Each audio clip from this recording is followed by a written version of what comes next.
जय हिंद दोस्तों। मैं आपको आज से लेके आया हूँ विधायिका, कार्यपालिका और न्यायपालिका, जो कि एग्ज़ाम भी उससे बहुत इंपॉर्टेंट है। आगामी एग्ज़ाम बिहार एसआई, एईडीओ और बीएसएससी सीजीएल 4 के एग्ज़ाम में ये सब यहाँ से आपके सवाल पूछे जाएंगे, इसीलिए मैंने इसको बनाया है। बहुत मेहनत किया है, आप इसे पढ़ें और इसका लाभ उठाएं। चलिए हम बात करते हैं विधायिका। विधायिका जो है केंद्र स्तर पर, विधायिका केंद्र स्तर पर, राज्य स्तर पर होते हैं। केंद्र स्तर पर जो विधायिका होता है वो संसद, लोकसभा और राज्यसभा से मिलकर बनता है। संसद अनुच्छेद 79 में, लोकसभा अनुच्छेद 81 में, राज्यसभा अनुच्छेद 80 में।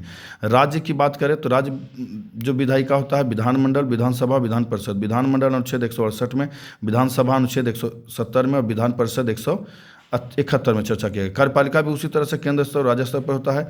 केंद्र स्तर पर जो कार्यपालिका होता है उसमें राष्ट्रपति, उपराष्ट्रपति, प्रधानमंत्री, मंत्रिपरिषद। राष्ट्रपति अनुच्छेद 52, उपराष्ट्रपति अनुच्छेद 63, प्रधानमंत्री अनुच्छेद 75 और मंत्रिपरिषद अनुच्छेद 74। राज्य में बात करें राज्यपाल, मुख्यमंत्री, मंत्रिपरिषद। राज्यपाल अनुच्छेद 153, मुख्यमंत्री अनुच्छेद 164 और मंत्रिपरिषद अनुच्छेद 163 में चर्चा किया गया है। न्यायपालिका की बात करें हैं, तीसरा न्यायपालिका केंद्र स्तर पर सर्वोच्च न्यायालय अनुच्छेद 124, राज्य स्तर पर उच्च न्यायालय अनुच्छेद 214, जिला लेवल पर जिला न्यायालय अनुच्छेद 233 के तहत गठन हुआ है। विधायिका कानून बनाने वाली संस्था को विधायिका कहते हैं।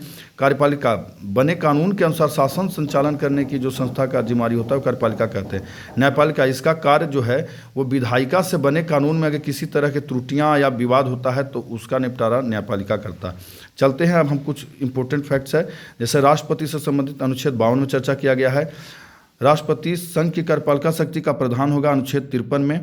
राष्ट्रपति के निर्वाचक मंडल की चर्चा अनुच्छेद 54 में। राष्ट्रपति के निर्वाचन की रीति अनुच्छेद 55 में। राष्ट्रपति की पदावधि अनुच्छेद 56 में।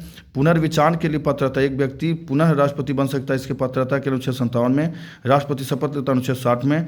महाभियोग, राष्ट्रपति महाभियोग अनुच्छेद 61 के तहत। और राष्ट्रपति के क्षमादान की शक्ति जो है अनुच्छेद 72 के तहत दिया गया है।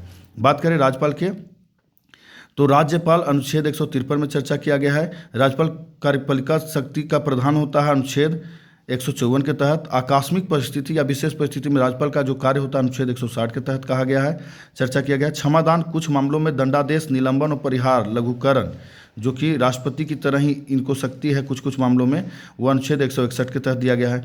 मंत्रिपरिषद द्वारा राज्यपाल को सलाह देने का या सहयोग देने का जो जिम्मेवारी है वह अनुच्छेद 163 के तहत कहा गया है। राज्य विधानसभा द्वारा पारित विधेयक पर राज्यपाल राष्ट्रपति के विचारार्थ हेतु सुरक्षित रखने का इनको अधिकार है अनुच्छेद 201 के तहत। राज्यपाल के अध्यादेश जारी करने की शक्ति अनुच्छेद 213 के तहत। राज्यपाल द्वारा जिला न्यायाधीशों की नियुक्ति अनुच्छेद 233 के तहत कहा जाता है। दोनों इंपॉर्टेंट है। आप